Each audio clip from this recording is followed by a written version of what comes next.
1943 to 1971. The Doors' album sales, as of this writing, are over 50 million units, and climbing.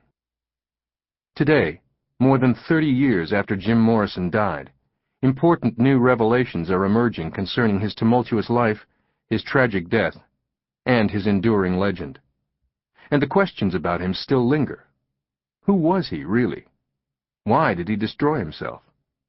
Why was he failed by everyone who knew him? It wasn't all great being a rock god in the 60s. The tours were primitive and disorganized. The groupies were pretty, but they gave you herpes and a clap. The drugs and alcohol turned you into an imbecile.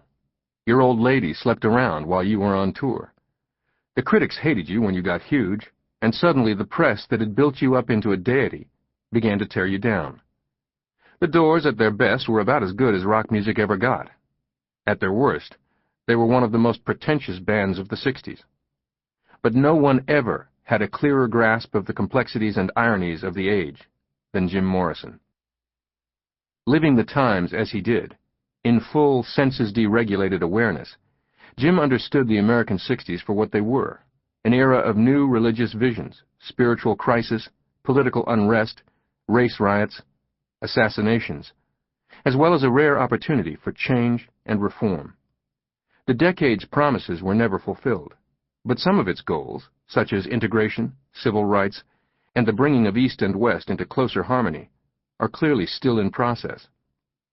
Jim Morrison hitchhiked along this psychic landscape like a killer on the road, and the Doors' music still has the uncanny power to poison every new class of ninth graders with its dark messages and raw power. What 13-year-old today can play "People Are Strange" and not hear it as a postcard of comfort from beyond the grave? How many dead rock stars have an annual riot at their tomb? In one of his unpublished spiral notebooks, Jim penned his credo in blue ink sometime in 1968. "I contend an abiding sense of irony over all I do." Jim Morrison's famous Lizard King persona was a joke, but it was a serious joke, a cosmic put-on. Jim's serial evocation of the American desert and its reptilian underworld was part of his existential drive to include in the experience of life the omnipresence of impending death. In another notebook entry he wrote, "Thinking of death as the climactic point of one's life." John Densmore, the Doors drummer, who was often frightened and bewildered by Jim Morrison's behavior, later observed that all the other California bands of the 60s preached the raising of consciousness toward a state of enlightenment. But the Doors' message, he wrote, had been all about endarkenment. No rock singer ever sounded more like he meant it than Jim Morrison. No one else could have released a subversive, anti-militarist song like "The Unknown Soldier," with its hellacious screams of violence and despair amid the brutality of the Vietnam War. Alone of his generation, Jim's power depended not just on the surge of his poetry with the blinding charisma of his amplified performances, but also on the sheer, cussed rebel energy it took to stand up to society and challenge its hypocritical, constipated moral values in a time of dangerous upheaval. The reason for this is that, alone of the 60s rock stars, Jim Morrison didn't see his mission as a show. "For me, it was never an act, those so-called performances," he said. "It was a life-and-death thing, an attempt to communicate, to involve many people at once in a private world of thought." Jim Morrison took the inherent dread of the American 60s and made it even crazier, more desperate.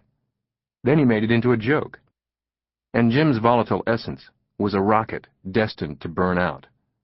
Drugs would destroy the bravest and craziest of the rock stars. Revelation would turn into delusion.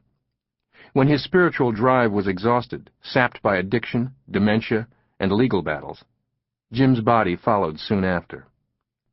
Jim Morrison's tragic death at 27 in 1971 was the last in the sequence of rock extinctions that began with Jim's hero Brian Jones at 27 in 1969, and continued with Janis Joplin and Jimi Hendrix, both also at 27, in 1970.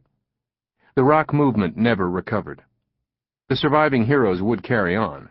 New ones were born, and also would die. but the midnight hour had... To keep listening to this audiobook for free, click the link in the description. It will take you to a free Audible trial where you can listen to this and many other books for free for 30 days.